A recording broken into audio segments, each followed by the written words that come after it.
చాలా రుచిగా ఉండి రక్తహీనతను తగ్గించే నువ్వులుండలకి పాకం మాత్రం సెట్ అవ్వట్లేదా? అయితే ఈ వీడియోని అస్సలు స్కిప్ చేయొద్దు. వెల్కమ్ టు అవర్ ఛానల్ ఆవకాయ బిర్యానీ. మందంగా ఉండే ఒక పెనాన్ని తీసుకొని అందులో 1 కప్పు నువ్వులు వేయించుకోవాలి. పచ్చి నువ్వులు కాస్త చేదుగా ఉంటాయి కదా, వేయించుకుంటే ఇంకా కమ్మగా ఉంటుంది. నేను చేసే ఈ వంట మా ఇంట్లో వాళ్ళకే కాదు, ఇష్టపడి చూసే మీకు కూడా. అందుకని నువ్వులు వేయించేటప్పుడు నేను పాటించే ఒక సీక్రెట్ టిప్ చెప్తా చూడండి. 1 టీ గ్లాస్ కొలతకి నీళ్లు తీసుకొని ఈ నువ్వుల్లో వేయాలి. నీళ్లు లేకుండా వేయించామనుకోండి, నువ్వులు దగ్గరగా అయిపోయి సరిగ్గా వేగవు.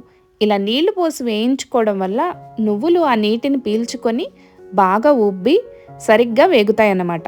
మీరు కనుక నువ్వులుండలు చేసేటప్పుడు ఈ టిప్ ఫాలో అయ్యారనుకోండి, నువ్వులుండలు చాలా పర్ఫెక్ట్గా వస్తాయి.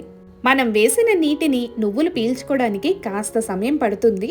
నువ్వులు పూర్తిగా వేగే వరకు గరిటెను అటు ఇటు కదుపుతూ బాగా వేపుకోవాలి. స్టవ్ని సిమ్లో పెట్టుకొని మాత్రమే వేయించుకోవాలి. చూడండి, చాలాసేపు నేను వేయించిన తర్వాత ఇలా పొడి పొడిగా అయ్యాయి. కేవలం నువ్వులు బెల్లంతోనే ఈ వంట మొత్తం పూర్తవుతుంది. నువ్వుల్ని చక్కగా వేపుకోవడం కూడా ఈ వంటలో ఒక ప్రత్యేకమైన విధానం. చూడండి, నువ్వులు పొడిపొడిలాడుతూ చక్కగా ఉన్నాయి. వీటిని ఒకసారి చేతిలో పెట్టి ఇలా నలిపితే మనకి తెలుస్తుంది ఇవి ఇంకాస్త వేగాలి. మరొక 2 నిమిషాలు వీటిని బాగా వేయించిన తర్వాత ఇవి మళ్ళీ ఒకసారి చెక్ చేసుకోవాలి. చేత్తో మళ్ళీ నలిపి చూశాను, పొడిపొడిలాడుతున్నాయి కాబట్టి ఇక వీటిని దించేసుకోవడమే. ఇలా ఈజీగా 10 నిమిషాల్లో అయిపోయే ఇలాంటి వంటల్ని ఇంట్లోనే చేసుకుంటే మన పిల్లలు పెద్దలు చాలా ఆరోగ్యంగా ఉంటారు కదా. స్కూల్ చదివే రోజుల్లో నువ్వులతో చేసిన జీడి అని చెప్పి దీన్ని కొనుక్కొని తినేవాళ్ళం. మీకేమన్నా గుర్తుందా?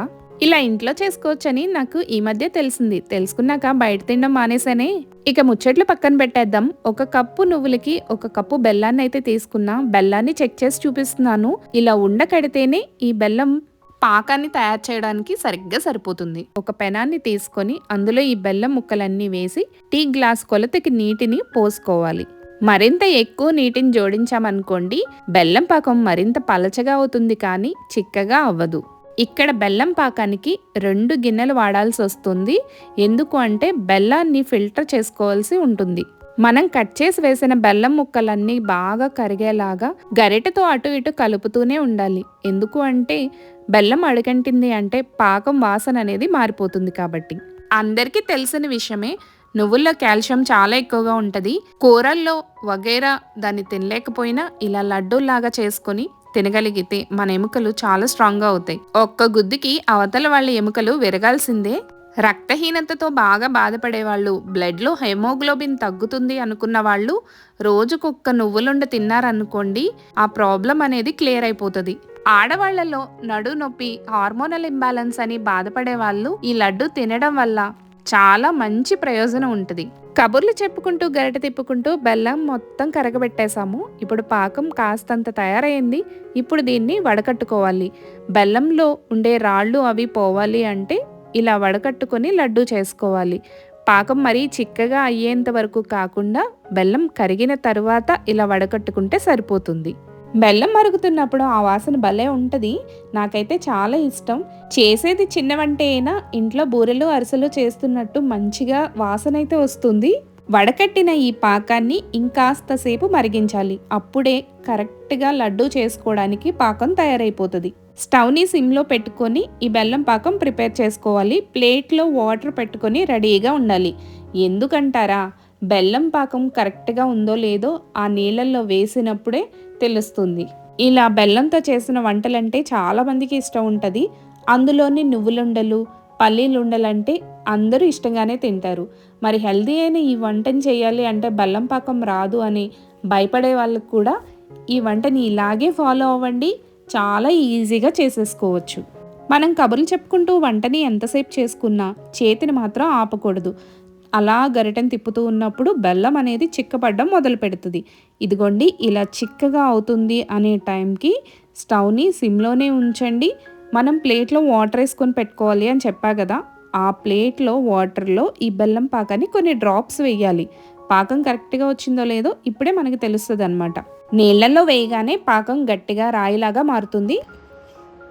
ఇలా వేస్తే ఇలా గట్టిగా సౌండ్ రావాలి.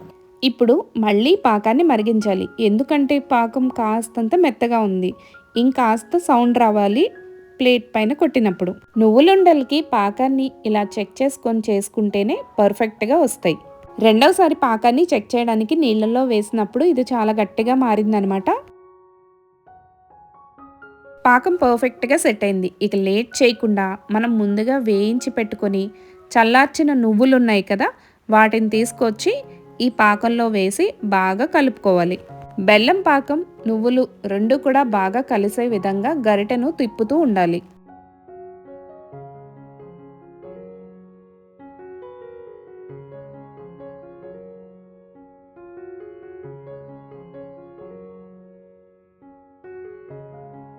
పక్కా కొలతలతో చేసుకున్నాం కాబట్టి బెల్లం పాకం నువ్వుల్లో సరిపోదు అనే ప్రాబ్లం అయితే ఉండదు.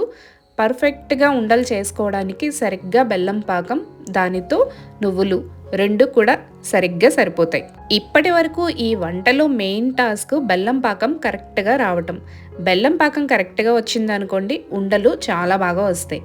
ఇప్పుడు స్టవ్ ఆఫ్ చేసేసాం కాబట్టి ఇక్కడి నుంచి ప్రాసెస్ అంతా కూడా చాలా ఫాస్ట్గా చేయాల్సి ఉంటుంది. ఇప్పుడు మిగిలిన ఫైనల్ టాస్క్ ఏంటంటే దీన్ని త్వరగా ఉండలుగా చేసుకోవాలి. బెల్లాన్ని గట్టిపాకం పట్టుకున్నాం కాబట్టి వెంటనే ఉండలు చేయలేదనుకోండి, ముక్కల్లా చిక్కిల్లా చేసుకొని తినాల్సిందే. బెల్లం నువ్వులు కలిపిన ఈ మిశ్రమం చాలా వేడిగా ఉంటుంది కాబట్టి ఒక ప్లేట్లో నీళ్లు తీసుకొని నీటిని చేతికి అద్దుకుంటూ ఇలా ఉండలను చేసుకోవాలి. అలవాటు లేని వాళ్ళు, చేతులు కాలుతున్నాయి అనుకున్న వాళ్ళు ఒక క్లాత్ని తడుపుకొని అందులో కాస్తంత ముద్ద వేసి దాన్నే రోల్గా చేసుకుంటే ఉండలు తయారైపోతాయి. నువ్వుల్ని నీళ్లు పోసి వేయించుకున్నాం కాబట్టి ఉబ్బినట్టుగా నువ్వులు చక్కగా కనిపిస్తున్నాయి. బెల్లం పాకం వాసనకి ఉండల్ని చూస్తుంటే ఎప్పుడెప్పుడు తిందామా అని ఉంది. నువ్వుల్ని వేయించిన తర్వాత కాస్తంత చేదుగా అనిపిస్తాయి, కానీ మనం నీళ్లు పోసుకొని వేయించుకున్నాం కాబట్టి చేదు అనేది ఉండదు. అండ్ నువ్వుల్ని బాగా వేయించుకున్నాం కాబట్టి తినేటప్పుడు క్రంచీగా బెల్లం పాకం టేస్ట్తో అద్దిరిపోతాయి అంతే. చూశారు కదా, బెల్లాన్ని నువ్వుల్ని మాత్రమే వాడి ఈ వంటను చేశాను. చాలా ఈజీగా చేసుకోవచ్చు, తక్కువ ఖర్చుతోనే ఇంట్లోనే చేసుకొని తినేయచ్చు. బయట కొనుక్కునే చిక్కీలు నువ్వులుండల కంటే ఇవి ఇంకా టేస్టీగా ఉంటాయి. చాలా గట్టిగా ఉంటాయి, నవలలేము అనే ప్రాబ్లం ఏం లేదు. బుగ్గను పెట్టుకున్నారనుకోండి, బెల్లం కరుగుతూ నువ్వులు కూడా కరిగి మన నోటికి వచ్చినప్పుడు నములుతూ ఉంటే అబ్బా, రుచే వేరు. నువ్వులుండల తయారీ విధానంలో నాకు తెలిసిన టిప్స్ చెప్తూ నేను మా ఇంట్లో చేసుకున్నది మీకు షేర్ చేశాను. మరి ఈ వీడియో మీకు నచ్చిందనే అనుకుంటున్నాను. నచ్చితే లైక్ చేసి తప్పకుండా కామెంట్ ద్వారా మీ అభిప్రాయాన్ని తెలియచేయండి. ఇలాంటి టేస్టీ అండ్ హెల్తీ వంటల్ని మరెన్నింటినో షేర్ చేసుకుందాము. వంటతో పాటు వంటింటికి సంబంధించిన ఎన్నో చిట్కాలను కూడా షేర్ చేసుకుందాము. మీకు తెలిసిన వంటల్ని కామెంట్ చేయండి, ఛానల్ని సబ్స్క్రైబ్ చేసి పెట్టుకోండి.